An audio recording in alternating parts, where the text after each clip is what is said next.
tous, je suis contente de vous retrouver, ça fait longtemps, ça va faire 1 an et demi, bientôt 2 ans que j'ai pas fait de vidéo toute seule où je parle avec vous et que je reviens sur ce qui s'est passé. Donc pour ceux qui n'ont pas suivi, j'ai perdu mon chien, ma mère et mon compagnon en 2018. Clairement, j'ai pris un shoot d'évolution et j'ai reçu beaucoup d'informations à ce moment-là. Ça a été assez conséquent. Alors j'étais avec ma flamme jumelle Raphaël, et à la limite j'ai envie de dire on s'en fout, je le savais même pas. Tout ce que je savais, c'est que mon instinct me disait clairement que notre projet était tout à fait possible et réalisable. Maintenant, quand il est parti, j'ai fait une ouverture de cœur. J'ai osé regarder au-delà de ma vérité et j'ai regardé aussi mes blessures les plus profondes, ce qui a laissé rentrer une lumière de dingue. Je pouvais pas le laisser partir sans comprendre. Ça, c'était quelque chose d'impensable aussi pour moi. Donc, l'une des règles du jeu que l'on vit tous et que j'ai comprise, et le but ultime de notre incarnation, finalement, est celle de se connaître. C'est d'une subtilité incroyable et d'une simplicité aussi, tellement simple, finalement, que cela devient compliqué pour beaucoup de l'atteindre. Alors ça étonnera pas bon nombre d'entre vous, j'ai fait l'expérience d'unicité et j'ai compris aussi qu'on ne pouvait pas faire l'économie d'être soi. Alors la vidéo, je l'ai appelée « Comment faire son deuil ».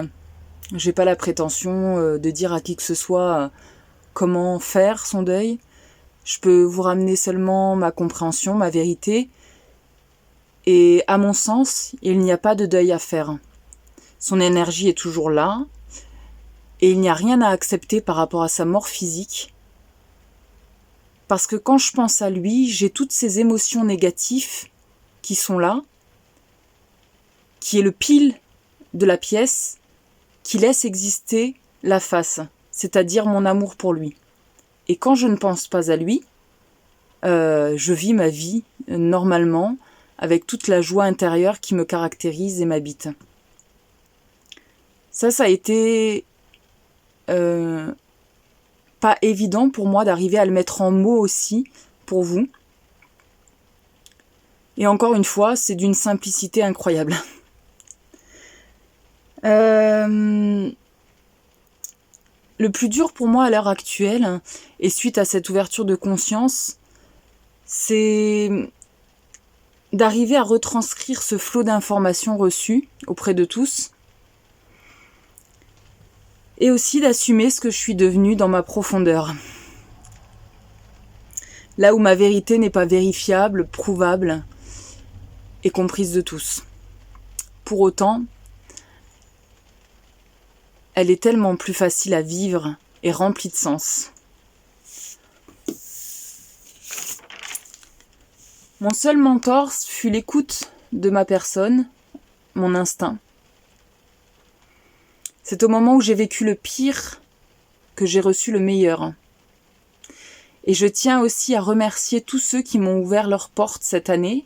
Ça a été une expérience dingue, des rencontres de cœur.